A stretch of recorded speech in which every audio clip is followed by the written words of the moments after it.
Ese ubundi uyu mwana benshi mukomeje kwibazaho ni uwahehe? Ese aturuka mu kahe karere, muwuhe murenge? Byose ngiye kuba nabibasobanurira, kuba bakomeje kumwibazaho mubaza ese uyu mwana ni uwahe ko dushaka kugira ngo tumenye impamvu yaririmbye gutya.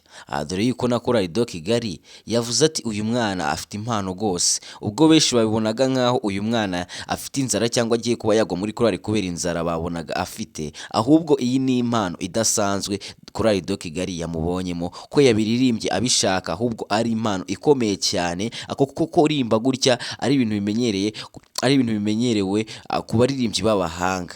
Uyu mwana yaba ari uwahe? Byose nibyo ngiye kuba nagusobanurira. Icyo usabwa ni ikintu kimwe gusa, ni ugukanda subscribe, ubundi nkagusobanurira buri kimwe cyose uri kwibaza kuri uno mwana. Amazina ye nyakuri byose ngiye kuba nabikubwira. Dore yuko twikojejeyo tukanamusura tukagenda tumubaza byinshi bigiye bitandukanye, n'impamvu yaririmbye yitwara muri bwa buryo benshi mwagiye mubona, abo benshi byashimishe, abandi mukabinenga muvuga ati iyi ni inzara afite, agiye kuba yagwa muri korali kubera inzara afite ari kwerekana.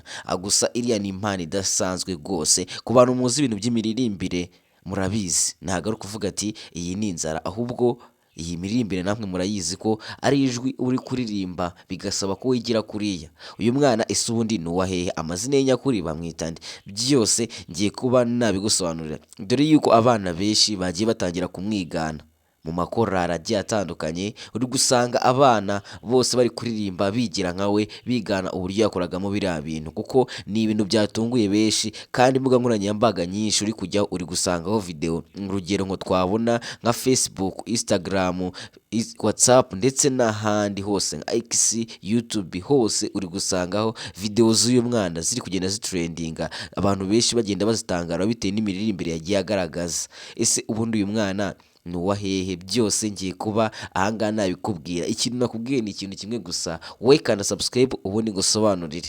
Tugiye kujya kumusura turebe ubundi ni uwahe, amazina ye nyakuri bamwita nde, ese abayeho ute mu buzima busanzwe. Ese uyu mwana koko yabiririmbye abishaka cyangwa ni inzara koko yari afite nk'uko benshi mwagiye mubitekereza? Ibi byose ugiye kuba wabisobanukirwa. Icyo usabwa ni ikintu kimwe, ni ugukanda subscribe ubundi nkabakubita akaganiro twagiranye, agahigo naciye benshi mwifuzaga, abanyamakuru benshi mwahoze musaba nimero ze, gusa byose ngiye kuba nabibaha. Gusa muramanza mugura akantu, kuko byamvunye kugira amenye ahantu uno mwana atuye, kumugeraho byangoye cyane. Namukoresheje akaganiro karajyaho mu kanya saa sita, nimba unkurikira uraza kuba wakabona. Rero icyo ngusaba ni ikintu kimwe, ni ugukanda subscribe kugira ngo utaza kuba wacikwa, kuko byose uri kwibaza akarere aherereyemo, uburyo wamubona, aderesi, ababyeyi be, byose ngiye kuba nabikwereka mu kavido nabateguriye mu kanya, muraza kuba mwakabona. Rero nawe gerageza utaza kuba wacikwa, ukande subscribe kandi ugene muri comment. Ese uyu mwana ni iki cyagutunguye cyane ukimubona?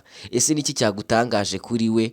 Ese ukuntu yaririmbye wabikunze cyangwa wabinenze? Byose ahangaha niyo bigiye kunyuzwa. Uno mwana twaganiriye nawe twumva ni n'umwana w'umuhanga cyane, ufite impano yo kuririmba nk'uko yabitubwiye, dore ko aririmba tenor.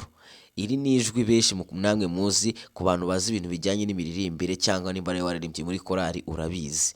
Byose nakubwiye ati nabiguteguriye.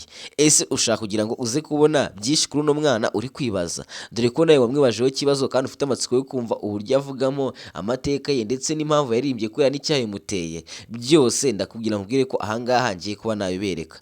Rero nyabuneka gerageza ukande subscribe utaza kuba wacikwa.